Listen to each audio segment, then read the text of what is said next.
Депутаттық сауалдардың бірі көп пәтерлі тұрғын үйлерді басқарудың жаңа нысандарына баяу көшуге қатысты болды. Олардың барлығы талаптарға сәйкес 2022 жылдың 1 шілдесіне дейін әдеттегі пәтер иелері кооперативінің орнына мүлік иелерінің бірлестіктерін немесе жай серіктестіктерді құруы тиіс. Белгіленген мерзімнің соңына дейін шамамен 10 ай қалды. Ал парламент мәжілісінің депутаты Ләззат Рамазанова келтірілген статистика бойынша бұл жұмыс елімізде іс жүзінде мүлде жүргізілмей жатқанын айтты.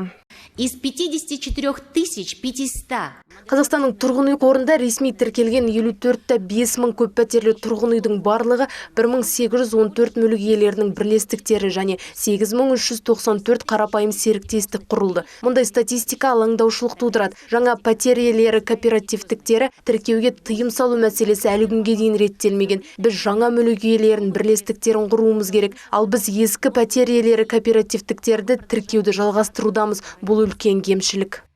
Депутат көптеген адамдар әлі күнге дейін жүргізіліп жатқан реформа туралы түсініктері жоқ, ал білетіндер барлық рәсімдерді қалай жасау керектігі туралы ақпаратты біле бермейтінін атап өтті. Ләззат Рамазанова жергілікті атқарушы органдардың әрекетсіздігі мен енжарлығы жұмыстардың тиісінше жүргізілмеуіне әкеліп соқтырғанын айтты. Парламент мәжілісінің депутаты Ерлан Смайылов та бұл мәселені атап өтті. Ол ең төменгі жалақы мөлшерін арттыру және оның өсуі тек мемлекет басшысы қабылдаған шешімге байланысты емес екенін айтты. Депутаттың сөзінше өсім министрліктердің тұрақты жүйелі жұмысының нәтижесі болуы мүмкін.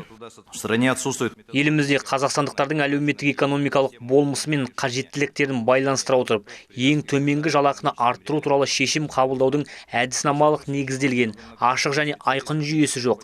Егер шенеуніктерден министрлік пен ведомстволардың көптеген мамандарынан ең төменгі жалақы неге 42.500 немесе 60.000 теңге немесе өзге де басқа сомаға тең екендігін сұрасақ, нақты және дәлелді жауап ести алмаймыз. Әрине олар ең төменгі жалақы неге 3 жылда бір рет көтеріліп, ал азық-түлік пен коммуналдық тарифтердің бағасы неге қымбаттайды деген сұраққа нақты жауап бере алмайды. Депутат еңбек министрлігі мен ұлттық экономика министрлігінің әрекетсіздігі мен енжарлығы халықтың әлеуметтік экономикалық жағдайының нашарлауына, кедейлік пен теңсіздіктің өсуіне әкелетінін атап өтті. Депутат мәселені шешу үшін бірқатар ұсыныстар айтып, оларды қарастыруды ұсынды. Отырыс барысында студенттер үшін жатақханаларда орын жетіспеушілігіне байланысты маңызды тақырып көтерілді. Елнұр Бейсенбаев проблеманың қаншалықты ауқымды екенін көрнекті түрде көрсететін республика бойынша статистиканы келтірді. Жас студент үшін жатақхана мәселесі шешімін табар емес. Студенттің сапалы білім алу үшін оның жатақханамен қамтамасыз етілуінің маңызы зор. Елімізде 1 миллионнан астам студенттер білім алады. Оның тек 16% ғана жатақханамен қамтамасыз етілген. Қазірдің өзінде жатақхана жетіспеушілігі 80 мың орынды құрап отыр.